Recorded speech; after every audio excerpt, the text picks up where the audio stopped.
Hello everyone. Welcome to For Nurses Preparation YouTube channel. I am Neeraj Kumar Kathal. Today is 21st March 2023. Let's begin today's MCQ session for upcoming nursing recruitment exams. Our first question is Myotics are drugs which myotic group की medicines का क्या purpose होता है ये आपको बताना है। क्यों मायोटिक ड्रग्स दी जाती हैं? ऑप्शन ए प्यूपिल ऑफ आई को डायलेट करने के लिए, ऑप्शन बी ब्लड वेसल्स को डायलेट करने के लिए, ऑप्शन सी ब्लड वेसल्स को कॉन्स्ट्रिक्ट करने के लिए या फिर ऑप्शन डी प्यूपिल ऑफ आई को कॉन्स्ट्रिक्ट करने के लिए, आंखों की पुतलियों को सिकोड़ने के लिए।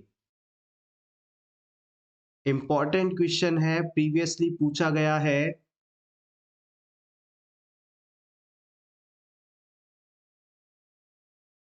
Yes, the right answer is option D.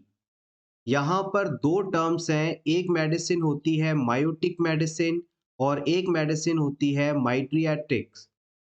Miotic medicine का इस्तेमाल करके हम किसी भी पर्सन की प्यूपिल ऑफ आई को कॉन्स्ट्रिक्ट कर सकते हैं, आंखों की पुतलियों को सिकोड़ सकते हैं। लेकिन अगर आपको इसका ऑपोजिट इफेक्ट लाना हो यानी प्यूपिल्स को डायलेट करना हो एग्जामिनेशन पर्पस से, तो वहां पर माइड्रियाट्रिक ड्रग का इस्तेमाल किया जाता है। अब मायोटिक क्या करती है, माइड्रियाट्रिक क्या करती है, इसे कैसे याद रखा जाए? तो याद रखिएगा, माइड्रियाट्रिक्स मेडिसिन के अंदर डी आता है और डी से डायलेट द प्यूपिल, इसे याद रखिएगा। माइड्रियाटिक वर्ड में डी आता है, डी का मतलब है डायलेट करने वाला, जबकि मियोटिक में डी नहीं है, तो ये इसका ऑपोजिट हो जाएगा यानी प्यूपिल को कॉन्स्ट्रिक्ट करने वाला। आप चाहें तो इसका स्क्रीनशॉट ले लें आपके रिवीजन के लिए। Next question is blindness can be seen in, इनमें से किस कंडीशन के अंदर ब्लाइंडनेस हो सकती है? मीजल्स, मम्स, रूबेला या इनमें से कोई नहीं?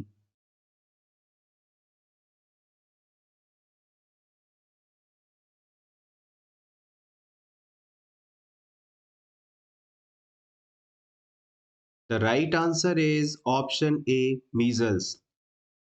अगर किसी क्लाइंट को मीजल्स डिजीज हो जाए तो उसके अंदर विटामिन ए यानी रेटिनॉल की कमी हो जाती है। विटामिन ए की कमी के कारण किरेटोमलेशिया जैसी फाइंडिंग देखने को मिलेगी, यानी आइज के अंदर ड्राइनेस देखने को मिलेगी। और इसके बाद कॉर्निया पार्ट के अंदर स्कार फॉर्मेशन होगा और कॉर्नियल पार्ट में स्कार की वजह से कम पर्सन देख नहीं पाएगा, यानी कि उसमें ब्लाइंडनेस हो जाएगी। तो याद रखिएगा, मीजल्स डिजीज होने पर क्लाइंट को विटामिन ए की डेफिशिएंसी हो जाती है और विटामिन ए की डेफिशिएंसी के बाद में किरेटोमलेशिया होगा, फिर कॉर्नियल स्कार होगा और फिर क्लाइंट को ब्लाइंडनेस जैसी कंडीशन हो जाएगी। अगर किसी प्रेग्नेंट वुमेन के बेबी को रूबेला हो जाता है यानी बच्चे को कंजेनाइटल रूबेला डिजीज होता है, तो इसके अंदर कैटरैक्ट, ग्लूकोमा और रेटिनोपैथी जैसी कंडीशंस डेवलप हो सकती हैं, लेकिन ब्लाइंडनेस नहीं देखने को मिलती। So answer A is correct here. Next question is which hormone helps in lactation at the time of breastfeeding? इनमें से लैक्टेशन के समय कौन सा हार्मोन हेल्प करता है? ऑक्सीटोसिन, प्रोलैक्टिन, रिलैक्सिन या इनमें से कोई नहीं?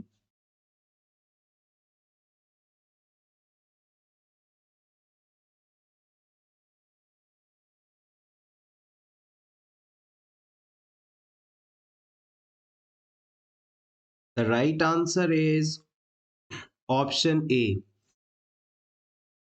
इस क्वेश्चन के अंदर आपसे पूछा गया था कि ब्रेस्ट फीडिंग के दौरान कौन मदद करता है, तो यहाँ पर आंसर ऑक्सीटोसिन होगा। याद रखिएगा, ऑप्शन बी के अंदर बताया गया प्रोलैक्टिन हार्मोन मिल्क का प्रोडक्शन करवाता है, जबकि ऑक्सीटोसिन इस तैयार मिल्क को एल्वियोलाई से शक करने पर बच्चे के माउथ तक एक्सक्रीट करवाता है। यानी मिल्क को ब्रेस्ट एल्वियोलाई से लेकर निप्पल तक पहुंचाने की जो मूवमेंट है, इसे लेट डाउन रिफ्लेक्स कहते हैं। इसके लिए ऑक्सीटोसिन हार्मोन रिस्पॉन्सिबल होता है, जबकि प्रोलैक्टिन हार्मोन ब्रेस्ट की मेमोरी सेल के अंदर एल्वियोलाइज के अंदर मिल्क का प्रोडक्शन करवाता है। Prolactin is for production and oxytocin for the ejection.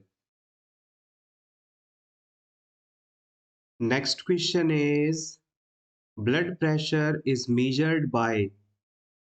इन चारों ऑप्शंस में से उस डिवाइस का सिलेक्शन आपको करना है जो कि ब्लड प्रेशर को मेजर करने में इस्तेमाल होता है। Nanometre, sphygmomanometer, barometer, calorimeter.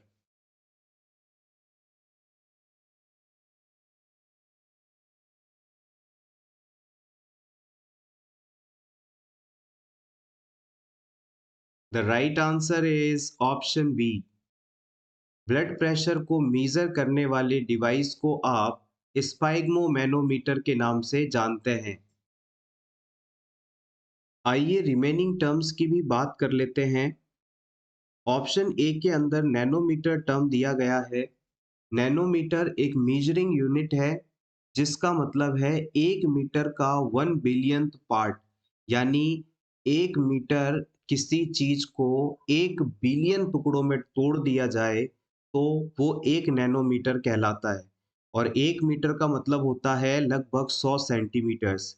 Nanometre को आप 10⁻⁹ मीटर के रूप में भी लिख सकते हैं। ऑप्शन सी में बैरोमीटर दिया है। इसे बैरोग्राफ के नाम से भी जानते हैं। ये एटमॉस्फेरिक प्रेशर को मेजर करने के इस्तेमाल में आने वाला डिवाइस है। कैलोरीमीटर हमारी बॉडी में होने वाली केमिकल रिएक्शंस के कारण कितनी हीट का एक्सचेंज हुआ, इस चीज को मेजर करने में इस्तेमाल किया जाने वाला इक्विपमेंट है। आप चाहें तो रिवीजन के लिए स्क्रीनशॉट ले सकते हैं इस स्लाइड का।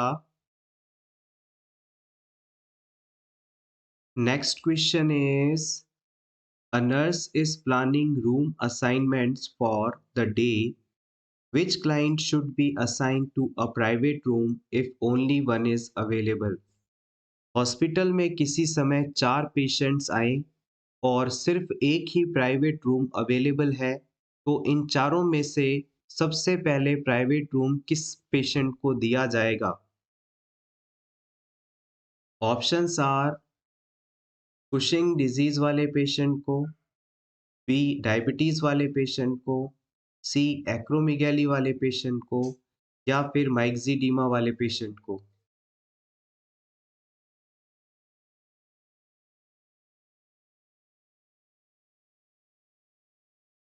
The right answer is option ए।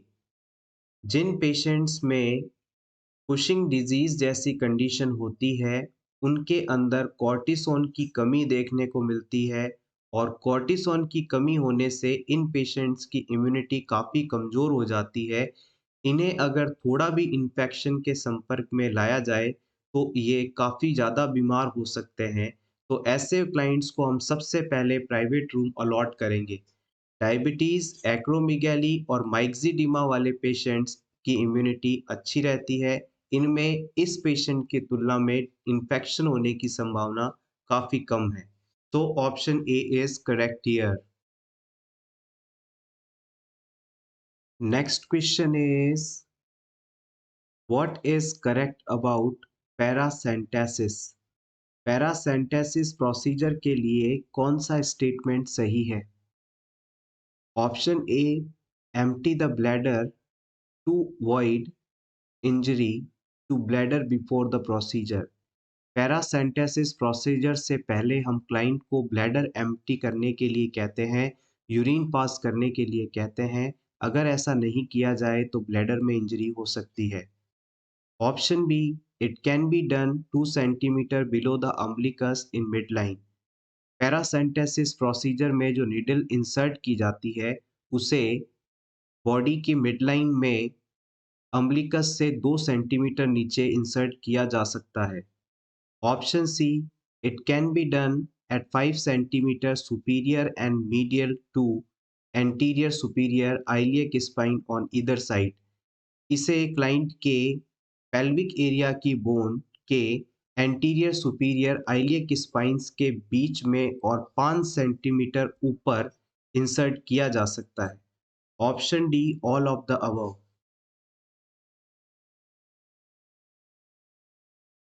सबसे पहले हम बात करेंगे कि पैरासेंटेसिस प्रोसीजर होता क्या है। पैरासेंटेसिस is a procedure in which a needle or catheter inserted into peritoneal cavity to obtain ascitic fluid for diagnostic and therapeutic purpose। Client की पेरिटोनियल कैविटी के अंदर अगर एब्नॉर्मल फ्लूइड का एक्यूमुलेशन हो जाए तो इस फ्लूइड को इस जगह पर निडल या कैथेटर इंसर्ट करके बाहर निकालने का जो प्रोसीजर है वो पैरासेंटेसिस प्रोसीजर कहलाता है।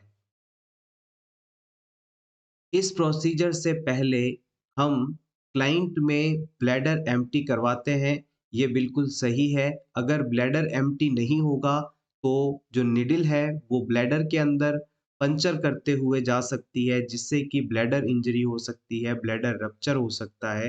तो इस इंजरी को अवॉइड करने के लिए हम क्लाइंट को पहले ब्लैडर खाली करवाते हैं। क्लाइंट में जो निडल का इंसर्शन है वो नाभि से 2 सेंटीमीटर नीचे मिड लाइन पर किया जा सकता है, ये बिल्कुल सही लोकेशन है।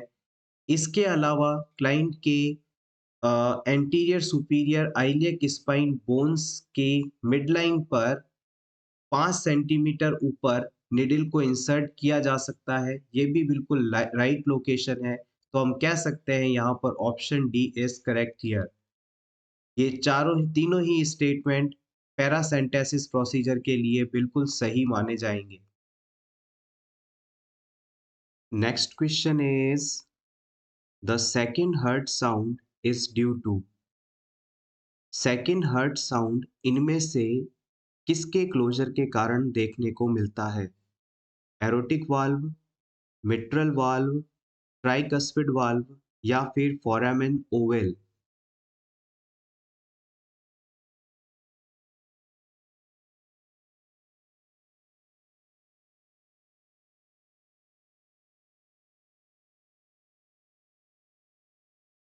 Option A is correct here.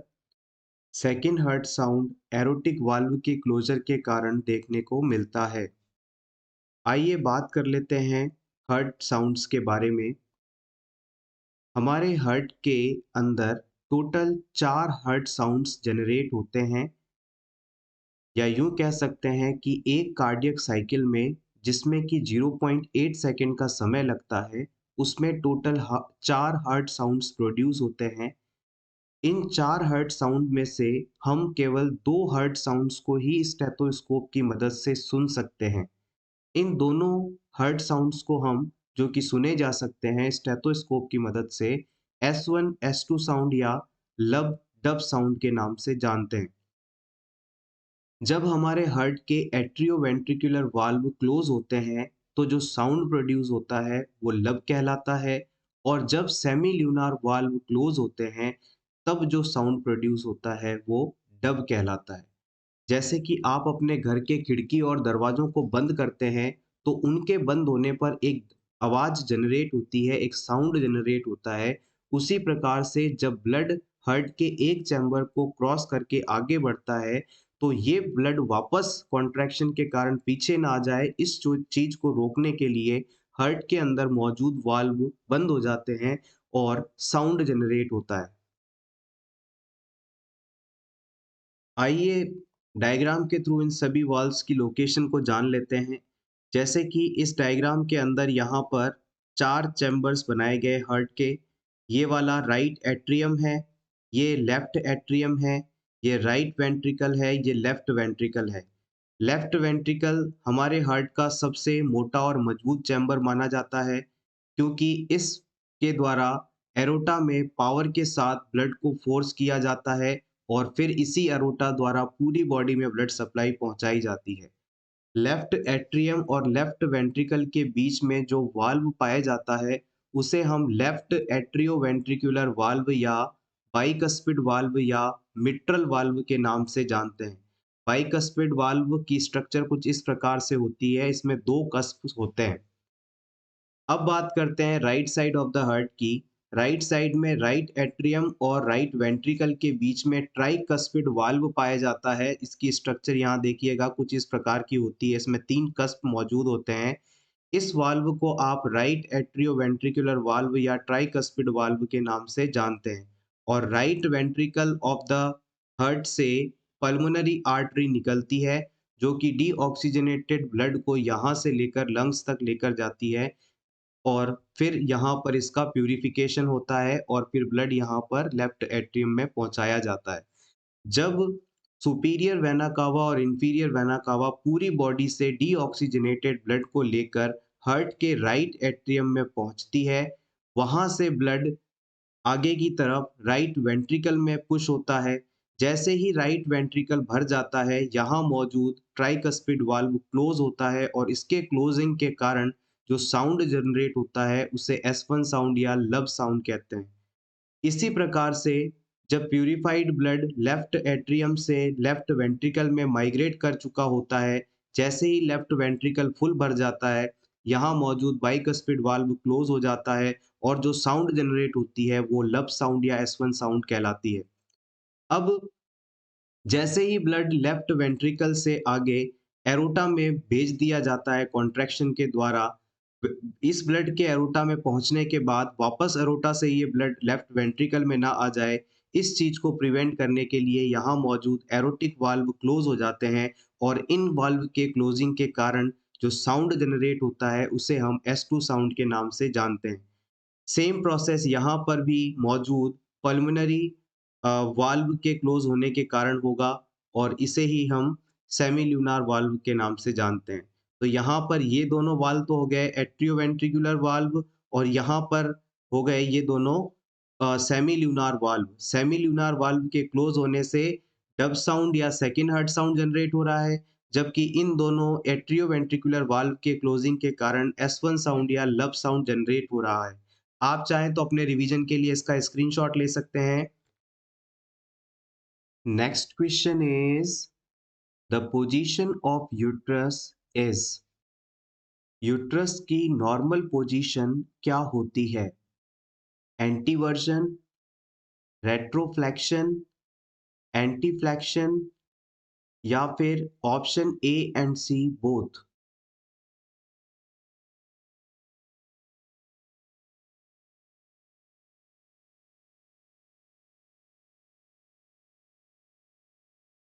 The right answer is option D.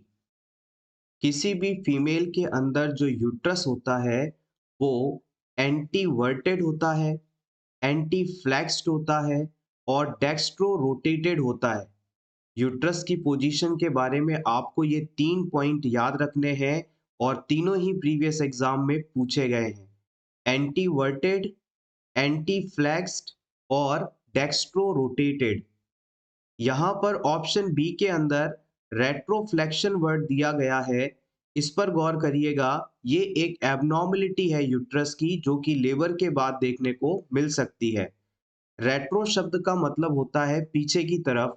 अगर डिलीवरी के बाद यूट्रस पीछे की तरफ यानी स्पाइनल कॉर्ड की तरफ झुक जाए, मुड़ जाए, तो ये कंडीशन रेट्रोफ्लेक्शन है और नॉर्मली ये चीज नहीं होती, ये एक एबनॉर्मल चीज है। इसके अलावा नॉन प्रेग्नेंट यूट्रस का वेट याद रखिएगा 60 ग्राम्स होता है और टर्म प्रेगनेंसी पर 1000 ग्राम या 1 केजी के आसपास होता है। यूट्रस की नॉन प्रेग्नेंट स्टेज के अंदर साइज पूछी जाए तो आप बता सकते हैं 7.5 centimetre long, 5 centimetre broad and 2.5 centimetre in thickness. Next question is height of uterus at level of umbilicus at which period of gestation? Female का यूट्रस प्रेगनेंसी के किस पीरियड पर अम्बिलिकस पर मौजूद होता है? यूट्रस की जो फंडल हाइट है वो अम्बिलिकस लेवल पर, नाभि के लेवल पर कितने सप्ताह की प्रेगनेंसी में होती है, ये आपको बताना है। 16 वीक पर, 24 वीक पर, 28 वीक पर, 32 वीक पर।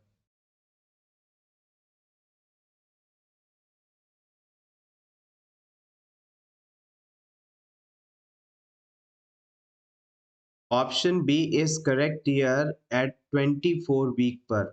आइए फंडल हाइट के लैंडमार्क्स के बारे में, गेस्टेशनल एज के बारे में कुछ इंपॉर्टेंट पॉइंट्स को डिस्कस कर लें जो कि अक्सर एग्जाम में पूछे जाते हैं। अगर आपसे पूछ लिया जाए कि fundal height symphysis pubis bone के लेवल पर किस सप्ताह में होती है, तो आप बताएंगे 12 से 14 सप्ताह की प्रेगनेंसी पर। 16 सप्ताह की गेस्टेशनल एज पर ये अम्बिलिकस और प्यूबिक सिम्फाइसिस बोन के बीच में होती है। और अगर पूछ लिया जाए कि अम्बिलिकस यानी नाभि के लेवल पर कब होती है, तो आप बताएंगे 20 से 22 वीक पर। 36 सप्ताह की प्रेगनेंसी पर फंडल हाइट जिफॉइड प्रोसेस, जो कि स्टर्नम बोन का सबसे नीचे वाला पार्ट है, वहां तक होती है। 37 से 40 वीक के गेस्टेशनल एज पर जो फंडल हाइट है वो नीचे की तरफ खिसकने लगती है। वापस जो बच्चे बच्चे के अंदर डिसेंड डाउन प्रोसेस देखने को मिलता है, जिससे कि जो ज़िफ़ॉइड प्रोसेस है उससे जो फंडल हाइट है नीचे की तरफ शिफ्ट हो जाती है। आप चाहें तो इसका स्क्रीनशॉट ले सकते हैं आपके रिवीजन के लिए। Next question is the doctor orders 2% nitroglycerin ointment in 1 inch dose every 12 hours. Proper application of nitroglycerin ointment includes किसी पेशेंट को डॉक्टर ने हर 12 घंटे में एक बार 1 इंच एरिया में 2% नाइट्रोग्लिसरीन ऑइंटमेंट लगाने की प्रिस्क्रिप्शन दी है। इस ऑइंटमेंट के एप्लीकेशन के रिगार्डिंग कौन सा स्टेटमेंट सही है, ये आपको सेलेक्ट करना है। ऑप्शन ए रोटेटिंग एप्लीकेशन साइट्स, हम इस मेडिसिन को बार बार जगह बदल बदल कर लगाएंगे। Option B limiting application to the chest, इस मेडिसिन को सिर्फ चेस्ट एरिया तक ही लगा सकते हैं। Option C rubbing it into the skin, इस मेडिसिन को स्किन पर रबिंग करते हुए लगाना चाहिए, मालिश करते हुए लगाना चाहिए। Option D covering it with gauze dressing, इस मेडिसिन को लगाकर इसे गॉज ड्रेसिंग द्वारा कवर करना चाहिए। 1 इंच स्किन एरिया का मतलब हो गया 2.5 सेंटीमीटर का एक ब्लॉक, इतने एरिया के अंदर इसे अप्लाई करना है।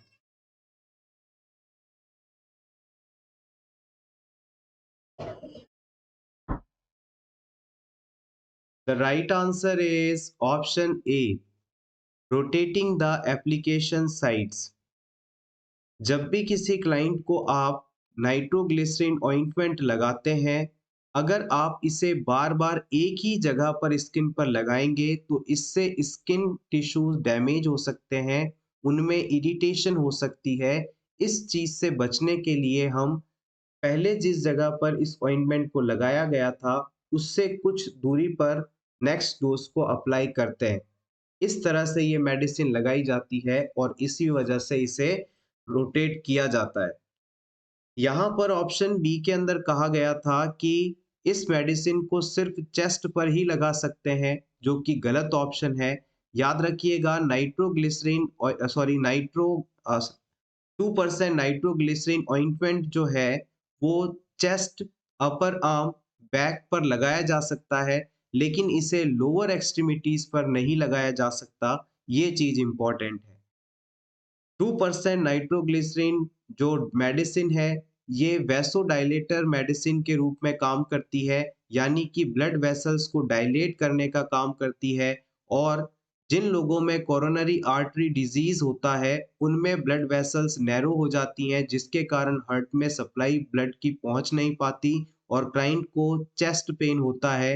इस चेस्ट पेन से रिलीफ दिलाने के लिए हम क्लाइंट में 2% नाइट्रोग्लिसरीन को चेस्ट एरिया पर अप्लाई कर देते हैं, जिससे यहाँ की जो ब्लड वेसल्स हैं वो डायलेट हो जाती हैं और हार्ट तक प्रॉपर ब्लड सप्लाई पहुँचती रहती है, जिससे क्लाइंट को प्रॉब्लम नहीं होती।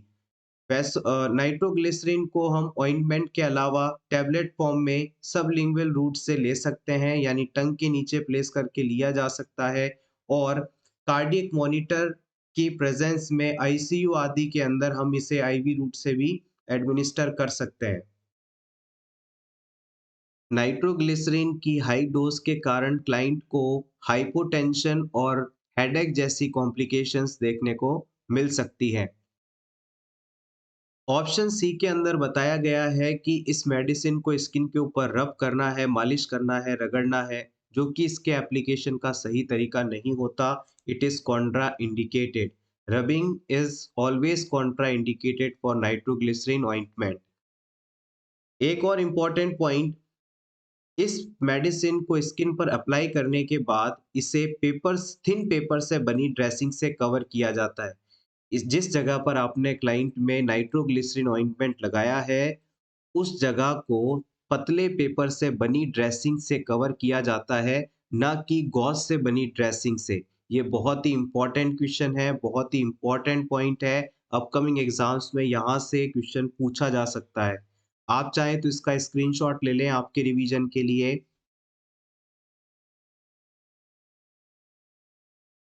Next question is which bacteria maintains vaginal pH acidic?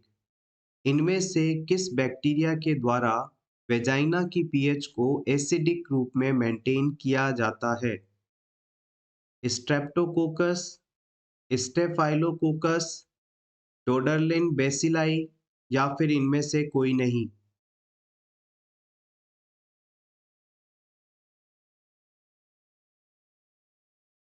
The right answer is option C, Doderlein bacilli. Doderlein bacilli bacteria को आप लैक्टोबेसिलाई बैक्टीरिया के नाम से भी जानते हैं। ये बैक्टीरिया वुमेन के वेजाइना में पाया जाता है और लैक्टिक एसिड का प्रोडक्शन करता रहता है। लैक्टिक एसिड के प्रोडक्शन के कारण वेजाइना की पीएच एसिडिक बनी रहती है और इसका फायदा ये होता है कि इस एसिडिक मीडियम के कारण यहाँ पर कोई और माइक्रो ऑर्गेनिज्म ग्रो नहीं कर पाता और वुमेन में रिप्रोडक्टिव ट्रैक्ट से रिलेटेड इन्फेक्शन होने की संभावना कम हो जाती है। तो फीमेल्स के लिए ये एक हेल्दी फ्लोरा के रूप में जाना जाता है।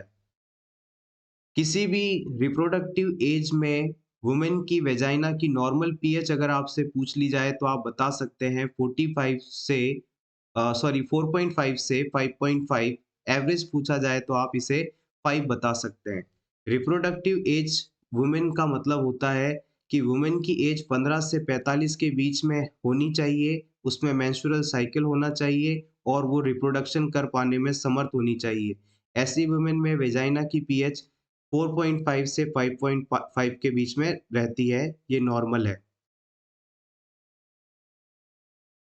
Next question is a healthcare provider has been exposed to hepatitis B through a needle stick. Which of the following drugs should the nurse anticipate administering as post-exposure prophylaxis? Hospital में आपका कोई साथी हेपेटाइटिस बी से suffering patient को injection लगाते समय खुद में निडल प्रिक कर बैठता है, जिसके कारण उसमें हेपेटाइटिस बी के लिए एक्सपोजर हो गया है। अब इस पेशेंट को पोस्ट एक्सपोजर प्रोफाइलैक्सिस के लिए कौन सा ऑप्शन दिया जाना सबसे सही है?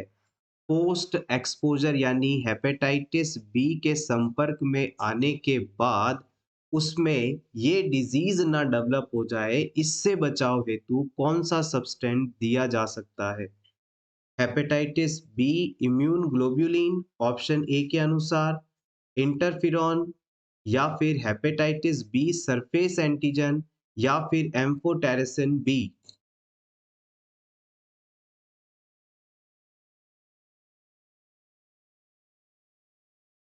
Important question. especially if you are preparing for AIMS NORCET 2023 exam.